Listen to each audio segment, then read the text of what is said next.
I'm talking to Karen Rivers, the author of Before We Go Extinct. Karen, talk about, there's a spoiler in the first page, on the very first page. There's a line that reads, spoiler, people can't fly. Talk about how the predicted storyline or a predictable storyline is sort of turned on its head in this novel, where the major traumatic event has already occurred. Well, I think when I wrote it, I was mostly interested in the friend's reaction to the traumatic event, more so than the traumatic event itself. It necessarily had to kind of start with the trauma so that we could unravel the trauma afterwards. We often don't see traumas coming, and in this case, the character definitely didn't see it coming. Then when it happens, we have to very slowly unravel it, and that to me was the fun part of writing it. It's the character's journey, it's JC's journey in unraveling the things that have happened in his life. Yeah.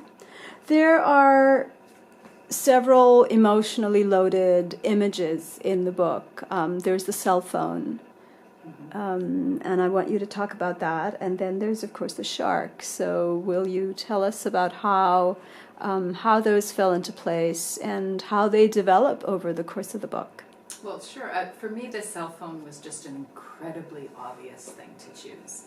Teenagers and adults, everybody I know constantly has a cell phone in their hand. I hardly ever leave my house without my cell phone in my hand, and when I don't have it, I feel disconnected.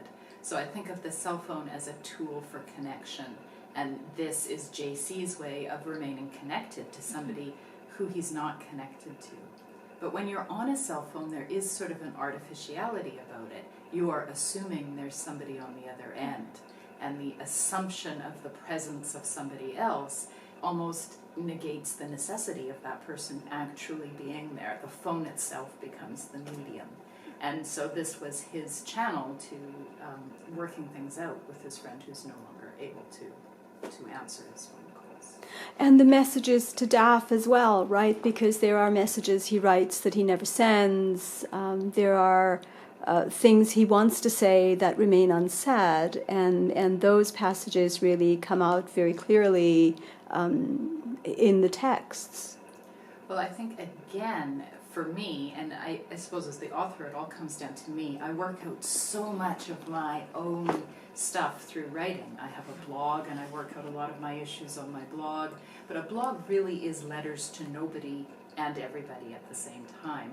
Now, I think a teenage boy is much less likely to have a blog, and he really wants to be heard by one specific person, the only person he thinks who can understand him, but there's also a real vulnerability in that, and he is not going to be vulnerable.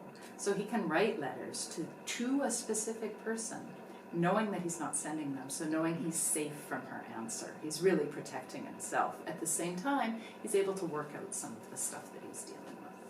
Let's talk about Daff. Daff, who is offstage, whom we never see, and yet she's actually a very important part of his journey.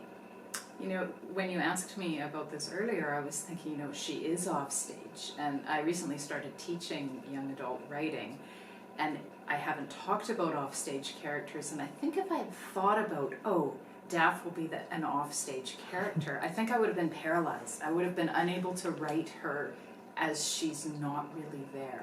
So I didn't think about it.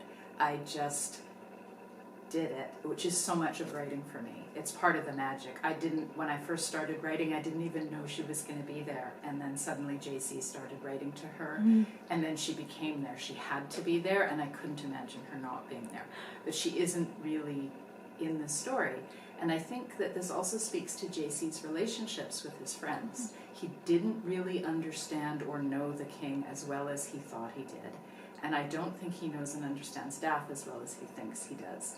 They're almost like an extension of him. And in this story, he's realizing they're their own people, that he might not know everything about, which to me is such a huge part of young adult life, is this wanting to be part of a group, and then the belonging feeling of being in a group, but perhaps not necessarily recognizing the individuality of the other people in the group outside of who they are to you. Yeah, I was thinking about that as you were talking, that how much that is just a part of adolescence, growing out of childhood where you were the center of your own universe and into a world where you're expected to have some consideration, some understanding, some knowledge about other people and what makes them tick.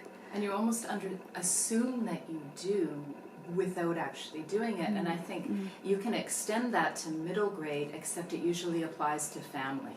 Kids assume they know their family, but really they just know one dimension of them. They don't really know their parents' histories or their parents' complicated relationship. They see only this one dimension. And I think as we get into being young adults, we're doing the same sort of thing, except we're applying that to our friends.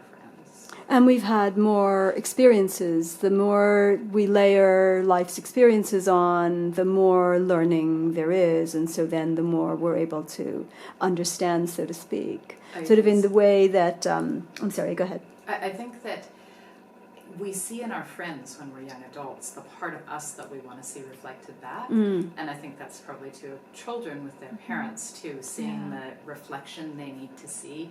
And I think it probably isn't until your 20s when you start to see beyond the reflection of yourself. Yeah.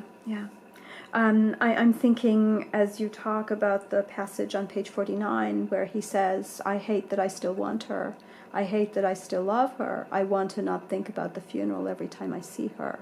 And I think that just encapsulates exactly what you were talking about, those reflections, the reminders, the reflections, the feelings that come from interpersonal relationships. And you just sort of, in teenage, you're just beginning to make any effort to sort it all out. Just barely. And I think in this particular case, he needs so desperately for her to remain this, object of his affection, this girl that he wants but can't get, this friend character. But because this terrible thing has happened, he now has to apply this new layer to her, and it could change everything. So he needs her to stay how she was before, so that after doesn't have to be true. Yeah. I want to talk about the father a little bit, that is to say JC's father, who in the beginning, JC, he seems cardboard because JC sees him as sort of one-dimensional. Yes. And then as your character grows, the father seems to grow as well. Talk about that. Well, I think in this case, the parents are divorced and the dad has moved to Canada and the boy lives in New York City with his mother. So he really has very little involvement with his dad. So his dad in his life is a shadow character. He visits every once in a while, and he does the dumb, predictable things that weekend dads would do. They go to the ball game and he hates baseball. They go to the toy store when he's too old for toys. It's like his dad doesn't get him. And much like we were just talking about how when we're children we see our parents very much as how we're reflected through their eyes, because he doesn't have the benefit of having had a dad when he was a kid. His dad really is like a sitcom cutout character of a not very good father. Yeah. And then of course, as he actually, as a teenager, gets to know his dad, he lives with his dad, he sees his dad in his dad's own element, his dad becomes a three-dimensional character, even though to JC he wasn't before. He was just sort of an object of derision. And that place, that setting, is so big in this story as well. And it's this setting, it's right here on Vancouver Island. Well, it's close to Vancouver Island. It's very specifically set on an island where my parents have a cabin. I grew up there. In the summers, we would spend the summer on the island, and the island is incredibly unchanged. We've been going there since 1975, and it is exactly the same.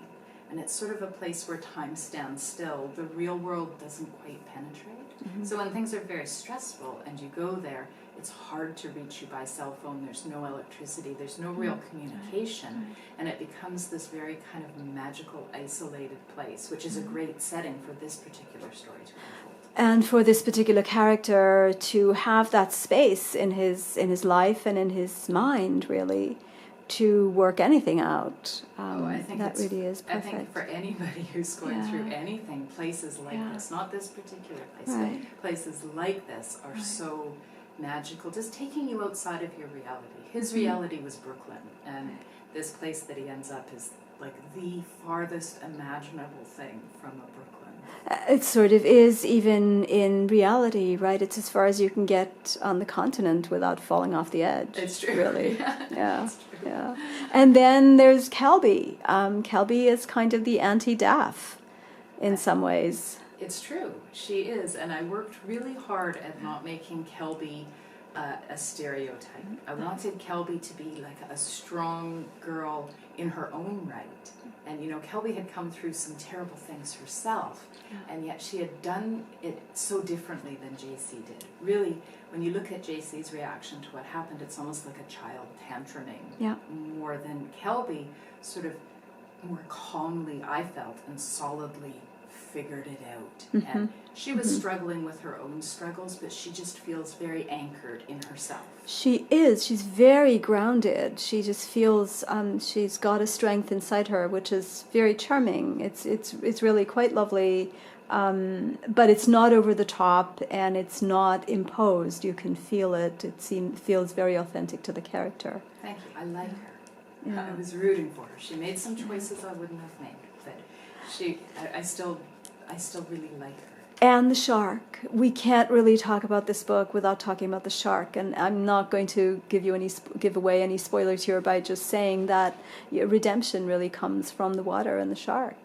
I think it does. You know, I have a lifelong interest in the sharks, and of course sharks have been in the news a lot lately because we're overfishing the sharks and we're changing the balance in the ocean, and it's going to have an enormous impact on our planet. And I'm really passionate about talking about things like this. So what I gave my character was not so much a similar passion, but an almost terror of what was going to happen. The sharks were sort of a fear that he had of what was going to happen to the world when all the sharks are gone, and are we all going to die, which I think is one of those things when you're a teenager you start thinking about like mass extinction, like the reality of the fact that our planet is something we have to look after. And so the sharks for him represented a whole bunch of things, but sharks to most people represent the monsters of the deep. And there are some very real monsters in this book, but I needed the shark to not be a monster, because now that we're educated and we're not basing all our information of sharks on the movie Jaws, we know that sharks are not monsters. And I think that was the parallel that I was trying to draw. There is a very specific monster in this book, but it isn't the shark. Right. I want you to read a portion of this, read a passage for us. Maybe on page 51, there's a very lovely passage there. Thank you. I will. This passage takes place in a train station, and I have a very good friend who lives in Brooklyn, and I made her go through the train and subway route that my character would have taken. So all these stations are right. She did the research for me. I walked to the Broadway Lafayette station, down those stairs, down deeper and deeper and deeper than any grave, wishing the station would collapse above me and squash me, bury me in the rubble of everything I was doing wrong. When I finally got on the train, it was empty except for a group of old men playing some kind of flutes, the music of that so thin and delicate that I wanted to claw off my own ears. I didn't need that. I needed something angrier, something with drums and with a guitar solo that tore through your skin. The train broke down like it always does at the worst times, and I was trapped. I sat there for an hour, that flute music wrapping through me in thin threads like a cobweb, while somewhere in Manhattan, people, and Daff, sang hymns around the king's coffin and pretended not to be scanning the crowd for famous faces that they could whisper about afterward on the internet. I missed the funeral, my best friend's funeral. What kind of person does that? I do. I guess I'm a worse person than his dad after all. I'm the bad guy. I did it. It was me. Wow. There are so many really powerful passages in this book, and it's haunting. You put it down, and the scenes and the characters stay with you. I wish you much luck in having this book get into the hands of young readers who will appreciate it. Thank you very much. Congratulations.